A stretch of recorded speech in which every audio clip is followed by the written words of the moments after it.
Hi, I'm River. Volunteering at the Children's Hospital was my way of giving back, a tribute to my little sister, Sarah, who lost her battle with leukemia when we were kids.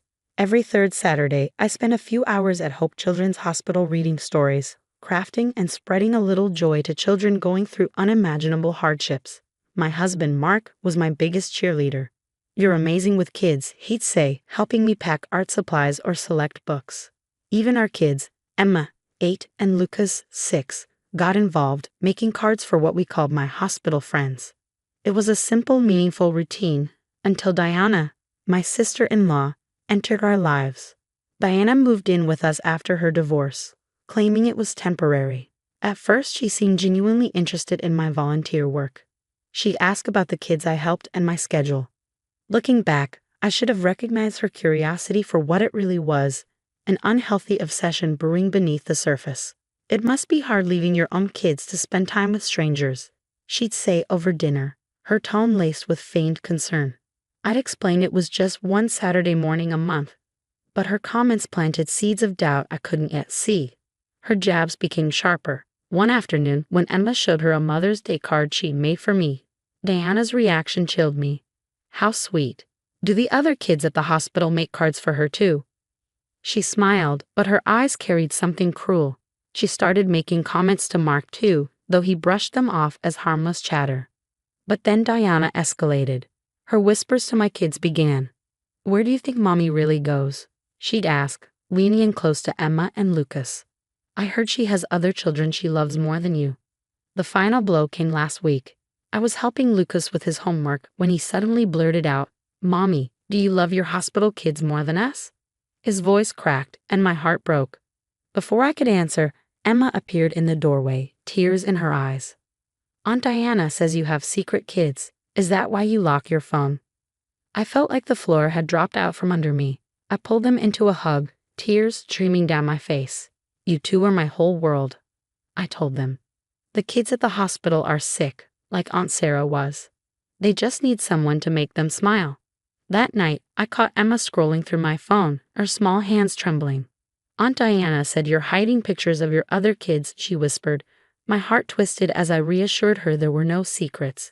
But when I tucked them into bed, Lucas clung to me, whispering, "Promise you won't leave us." As I stepped out of their room, I saw Diana standing in the hallway, her arms crossed and a smirk tugging at her lips. She was enjoying this. She had manipulated my children into questioning my love for them, and it was clear she wasn't going to stop. But I'd had enough. My relationship with my kids was sacred, and I wasn't going to let Diana destroy it. As I closed their bedroom door, determination replaced my heartbreak. Diana had started this game, but I was going to finish it. The next morning, I woke up with a clear mission: to protect my family and expose Diana's manipulation once and for all. As the kids ate breakfast, I reminded them about the plan to visit the hospital. Emma's eyes lit up, though Lucas seemed hesitant. Diana, however, froze mid-sip of her coffee, her face a picture of poorly disguised panic. "I'm not really dressed for an outing," she began, glancing down at her sweatshirt. "That's fine," I said, my voice firm but calm. "This is about transparency, not appearances."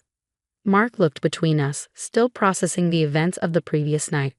"I think it's a great idea," he said, his tone more serious than I'd ever heard when addressing Diana. "It'll be good for the kids to see what River actually does." By the time we arrived at Hope Children's Hospital, Diana was visibly uncomfortable. I led my family through the bright hallways where nurses and staff greeted me warmly. "River, so good to see you," one of the child life specialists said, pulling me into a hug. "The kids have been asking about story time all week." Emma and Lucas watched with wide eyes as a group of young patients shuffled into the activity room, their IV poles in tow, but their faces lit up with excitement. "Mommy, do they get to do crafts like us?" Lucas whispered, holding my hand tightly. "They do," I said, crouching to his level. "And today you'll get to help." For the next hour, I watched my children paint alongside kids who, despite their battles, laughed and created with boundless joy. Emma read a story aloud to a little boy who couldn't stop smiling. Even Mark rolled up his sleeves, helping a girl cut shapes for a college. The transformation in my family was instant and undeniable. Diana, however, lingered by the door, her discomfort palpable. Occasionally, I caught her fidgeting with her phone or glancing at the clock. When one of the nurses cheerfully offered her a paintbrush, she declined with a tight smile, muttering something about needing to step outside for air. Afterward, as we gathered in the lobby, Emma tugged at my sleeve. "Mommy," she said, her voice filled with wonder, "I think the hospital friends are really lucky to have you." I knelt and hugged her tightly, my heart swelling with relief. Lucas joined in, and for the first time in weeks, I felt like my family was whole again. Back at home, the atmosphere had shifted. Mark, who had remained mostly silent on the drive back, finally turned to Diana. "I saw everything today," he said, his voice laced with quiet anger. "And I also heard the recordings River played last night. You've been lying to my children, manipulating them, and trying to turn them against their own mother." Diana opened her mouth to protest, but he held up a hand to stop her. "You're my sister, and I care about you, but I will not allow you to poison this family." Her face reddened, but she didn't argue. Instead, she stormed upstairs to pack her things. Within the hour, she was gone. That night, as I tucked Emma and Lucas into bed, Lucas looked up at me with tearful eyes. "I'm sorry, Mommy," he whispered. "I should have known you'd never keep secrets from us." "You have nothing to be sorry for," I assured him, kissing his forehead. "And no matter what anyone says, always remember how much I love you." As I turned out their light, I felt a sense of peace I hadn't experienced in months. Diana's influence was finally gone, and my children had seen the truth with their own eyes. It wasn't just a victory, it was the beginning of healing for all of us. Saturday morning arrived with a heavy silence. The car ride to Hope Children's Hospital was tense, with Diana sitting stiffly in the backseat alongside Emma and Lucas. Her usual smug confidence was gone, replaced by nervous fidgeting. Every so often, she'd glance at her phone, likely searching for a way to back out of the plan. When we arrived at the pediatric ward, Sarah, the head nurse, greeted us with her usual warmth. "Welcome back, River. Oh, you brought your family today." Her smile faltered slightly when Diana muttered under her breath, "We're here to see what's really going on." "These must be Emma and Lucas," Sarah said brightly, ignoring Diana's remark. "Your mom talks about you all the time. She even shows us pictures. The kids here love seeing them. It reminds them of all the fun things they'll get to do again when they're better." Emma's eyes widened in surprise. "You know about us?" "Of course," Sarah replied. "Your mom is so proud of you both. In fact, we've hung up some of the cards you made. Come on, I'll show you." As we walked through the ward, the tension began to ease. Emma and Lucas saw firsthand the reading corner where I spent my time, complete with a framed photo of me surrounded by smiling patients. Lucas spotted his favorite superhero book on the shelf and tugged on my sleeve. "Mommy, that's the one I told you to bring. Did the kids like it?" "They loved it," I said with a smile. "Because like you said, superheroes are for everyone, especially kids who need them most." Then came the moment that shattered Diana's lies. From one of the rooms, a tiny voice called out, "River, did you bring the next chapter of our book?" It was Sophie, a 7-year-old leukemia patient I often read to. She looked frail but beamed at the sight of me. Emma glanced at Sophie, then back at me. Realization dawned on her face. "Is this why you come here, Mommy? To read to kids who are sick, like Aunt Sarah was?" "That's right, sweetheart," I said softly, kneeling to her level. "Remember how I told you about Aunt Sarah and how lonely she felt in the hospital? These kids are just like her. They need someone to make them smile and help them feel brave." Mark reached for my hand, his eyes glistening with emotion. Meanwhile, Diana lingered awkwardly by the nurse's station, her carefully constructed web of lies unraveling before her eyes. The final nail in the coffin came during craft time.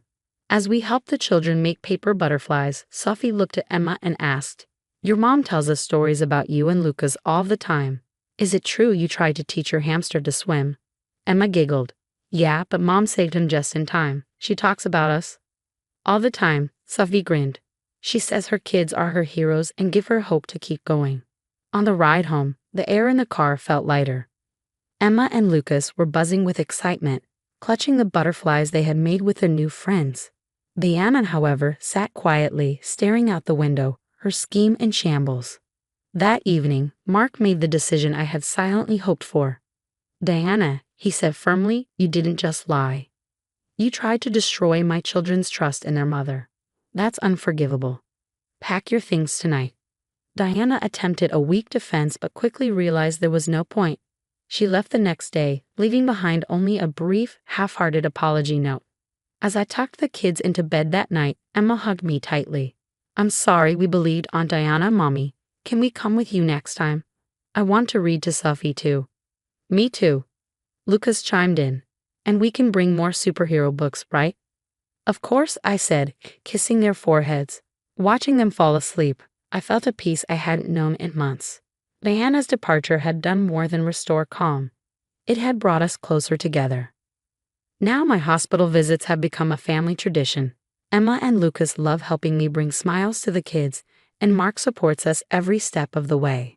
As for Diana, the last I heard, she was attending a spiritual retreat, finding herself.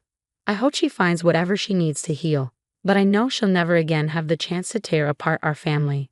What about you? If you were in my shoes, would you have let the truth reveal itself, or taken a different approach? Share your thoughts in the comments. I'd love to hear your perspective.